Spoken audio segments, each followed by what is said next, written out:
जय हिंद दोस्तों, welcome to my YouTube channel information with Kishan. My name is Kishan Kumar. आज हम जिस टॉपिक पे बात करने के लिए आए हैं वो रेलवे की तरफ से है। रेलवे एनटीपीसी आरआरबी की तरफ है, रेलवे रिक्वायरमेंट बोर्ड 2024 इसके तरफ से वैकेंसी आया हुआ। उसी वैकेंसी के बारे में फुल एनालिसिस करेंगे हम इस वीडियो में। आप सभी को टॉपिक वाइज हर एक चीज़, एग्ज़ाम क्या क्वालिफिकेशन रहेगा इसके लिए, क्या एग्ज़ाम पैटर्न रहेगा, किस किस सब्जेक्ट को पढ़ना पड़ेगा और कौन सा सब्जेक्ट से कितना कितना मार्क्स का पूछा जाएगा क्वेश्चन, वो सारे चीज़ का इन्फॉर्मेशन हम इस वीडियो में देने वाले हैं। तो आइए जानने का प्रयास करते हैं। तो इसमें कोई चर्चा चल रही थी कि कुछ दिन पहले कि इसमें 10,884 पोस्ट आने वाले थे इस पे, किसमें, तो रेलवे एनटीपीसी रिक्वायरमेंट 2024 के लिए। लेकिन अब चर्चा में बात चल रही है कि अब इसमें लगभग 19,000 के आसपास वैकेंसी आ रही है। तो हम अब इसके बारे में बात करेंगे कि इसमें क्या कितना एज है और क्या क्या ओबीसी एससी किसके लिए कितना है। तो फर्स्ट ऑफ ऑल देख लीजिए, इसमें वैकेंसी है 19,000 और इसमें एज की अगर हम बात करें तो 18 से 30 और 18 से 33, तो ये दो लेवल पे वैकेंसी आई है, एक 12th लेवल और एक ग्रेजुएशन लेवल, यानी कि ग्रेजुएशन और अंडर ग्रेजुएशन दोनों लेवल पे वैकेंसी आई हुई है। तो इसमें अगर हम 12th लेवल की बात करें तो उसमें एज चाहिए 18 से 30 और ग्रेजुएशन लेवल की अगर हम बात करें तो उसमें चाहिए 18 से 33। तो और इसमें रिलैक्सेशन है, ओबीसी को 3 साल का एज में छूट होगा, यानी कि अगर उसका 18 साल से ज़्यादा या कम हो तो उसमें होगा, और उसके बाद कम का तो कोई बात ही नहीं होगा, 18 साल से इसका कम होगा तो उसका फॉर्म नहीं फिलअप होगा। और SC ST के लिए 5 साल का छूट है, यानी कि अगर 33 साल में से 33 साल जिस 30 साल हो रहा है तो उसमें हम 3 अगर माइनस कर देते 33 तो वो ये फॉर्म को फिलअप कर सकता है। और वैसे उसी प्रकार अगर हम SC ST की बात करें तो अगर उसका 35 साल एज है तो उसमें 5 साल रिलैक्सेशन यानी कि छूट मिलेगा, तो उसमें 30 पे आ जाएगा तो वो फॉर्म को फिलअप कर सकता है। तो आइए उसके बाद फी की अगर हम बात करें तो जनरल, अगर हम क्वालिफिकेशन की बात करें यहाँ पे 12th पास चाहिए। 12th पास के लिए ये सारा वैकेंसी है, 4 वैकेंसी इसमें आया हुआ है 12th पास के लिए। अभी हम इस पे बात करेंगे कुछ देर में। तो अब आ जाते हैं हम 12th बेसिस पे जो वैकेंसी आई हुई है उस पर अगर हम बात करें तो इसका सिलेक्शन प्रोसेस क्या है। देखिए दोस्तों, इसका सिलेक्शन प्रोसेस ये है कि फर्स्ट CBT 1 होगा, CBT 1 एग्जाम होगा, उसके बाद CBT 2 एग्जाम होगा। CBT 1 आप क्वालिफाई कीजिएगा तब फिर आपका CBT 2 होगा, और इसमें स्किल टेस्ट होगा। लेकिन इसमें कंडीशन है कि स्किल टेस्ट जो है कि वो सभी जितना भी इसमें दिया हुआ है सभी चीज के लिए नहीं है, सिर्फ 12th लेवल कुछ में है और कुछ में नहीं है स्किल टेस्ट। मतलब कि स्किल टेस्ट ये नॉट ऑल, यानी कि सभी के लिए ये मान्य नहीं है। कुछ ही पोस्ट में आपको लगेगा, हम आगे बात करेंगे उस पर, और कुछ पोस्ट में नहीं लगेगा। तो आइए हम देखते हैं, स्किल टेस्ट नहीं होगा। फर्स्ट ऑफ ऑल देखिए यहाँ पे क्या, तो CBT 1 का सिलेबस क्या क्या है, कौन सा कितना नंबर का पूछेगा क्वेश्चन और कितना उसमें टाइम रहेगा वो बताते हैं।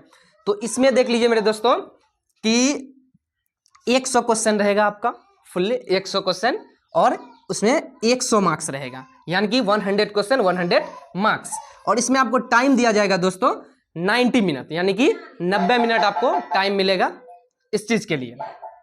अब आपको देख लीजिए, और इसमें 1/3 का नेगेटिव मार्क्स भी है, यानी कि रीजनिंग से आप लोगों को 30 क्वेश्चन पूछा जाएगा, मैथ से 30 क्वेश्चन पूछा जाएगा, और जीके और ये हो गया आपका अफेयर, तो इसका हो जाएगा आपका 40 क्वेश्चन आपका करंट अफेयर से पूछा जाएगा। तो यहां तक आई थिंक आप लोगों को कोई दिक्कत नहीं होगा समझने के लिए। अब आते हैं हम लोग स्टेप 2 पे, यानी कि CBT 2। तो CBT 2 का सिलेबस क्या है दोस्तों, कुछ नहीं है, वही है, इसमें बस नंबर ऑफ क्वेश्चंस और नंबर ऑफ क्वेश्चंस को बढ़ा दिया गया है, और उससे ज्यादा कुछ नहीं है। टाइम सेम है, सिर्फ क्वेश्चन नंबर ऑफ क्वेश्चन बढ़ा दिया गया है। इसमें आप लोगों का दोस्तों 120 क्वेश्चन पूछेगा और 120 मार्क्स का, 120 क्वेश्चन 120 मार्क्स, लेकिन टाइमिंग वही रहेगा, टाइमिंग वही 90 मिनट जो कि आपका CBT 1 में था टाइमिंग, वही टाइमिंग आपका CBT 2 में भी रहेगा। और इसमें भी 1/3 का नेगेटिव मार्क्स रहेगा। और इसमें भी आपको देख लीजिए क्वेश्चन, इसमें थोड़ा सा नंबर ऑफ क्वेश्चन बढ़ाया है। तो नंबर 1 देख लीजिए, रीजनिंग में आपको 35 क्वेश्चन पूछेगा, और मैथ्स में आपको 35 क्वेश्चन पूछेगा, जीके और करंट अफेयर से आपको 50 क्वेश्चन पूछेगा। देखिए दोस्तों, ये रेलवे है, रेलवे SSC की तुलना में अगर हम बात किया जाए तो रेलवे आपके लिए आसान है। एसएससी में क्योंकि इंग्लिश भी पूछा जाता है, और सबसे बड़ी बात है कि इंग्लिश से विद्यार्थी डरता है, और रेलवे इसलिए एसएससी से आसान है क्योंकि इसमें इंग्लिश नहीं पूछा जाता है। तो बच्चों को यहाँ बहुत ही अच्छी वैकेंसी है, आप लोग फिलअप कीजिए और सिलेक्शन लीजिए। तो आइए अब हम इसकी अप्लाई डेट की बात करें।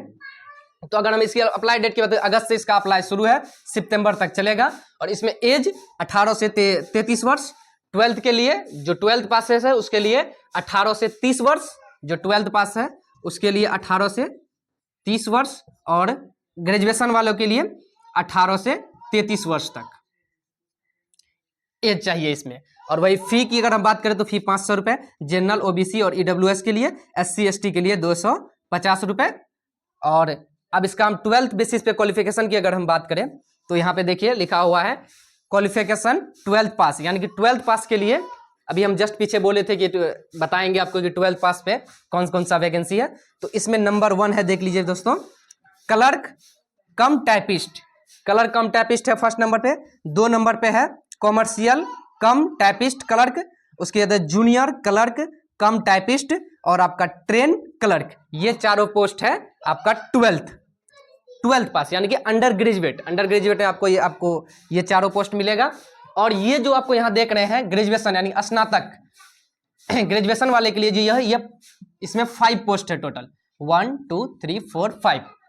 तो इसमें देख लीजिए पहला है गुड्स गार्ड। देखिए गुड्स गार्ड बोलने में थोड़ा भद्दा लगता है, इसी कारण से अब इसको पहले बोला जाता था गुड्स गार्ड, लेकिन अब इसको गुड्स मैनेजर बोला जाता है।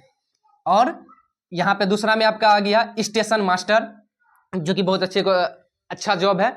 आपको सिर्फ स्टेशन में रहना, स्टेशन मास्टर का जो काम होता है वही टिकट उकट काटना, इसका सारा इन्फॉर्मेशन उसके पास रहता है। उसके बाद आप आ जाइए चीफ कॉमर्शियल टिकट क्लर्क, तीसरा में। चौथा में आ गया आपका जूनियर असिस्टेंट स्टाफ कम टाइपिस्ट। उसके बाद देख लीजिए यहाँ 5 नंबर में आपका आ गया सीनियर क्लर्क कम टाइपिस्ट, 5 है। तो आई थिंक मुझे लगता है कि आप लोग सारा चीज़ इस तरह से समझ गए। अगर कोई भी कंफ्यूजन आपको रहता है तो प्लीज़ आप कमेंट कीजिए, हम उसका जरूर से जरूर रिप्लाई देंगे। और इसी तरह का इन्फॉर्मेटिव वीडियो इन्फॉर्मेशन प्राप्त करने के लिए हमारे चैनल को सब्सक्राइब कीजिए, इन्फॉर्मेशन विद किशन। जितना भी वैकेंसी आएगा सरकारी, चाहे वो एसएससी हो, रेलवे हो, बैंक हो, सीपीओ हो, एमटीएस हो, सीएचएसएल हो, वो सारी वैकेंसी जितना गवर्नमेंट जॉब के लिए जितना भी वैकेंसी आएगा उन सारे वैकेंसी का इन्फॉर्मेशन इस चैनल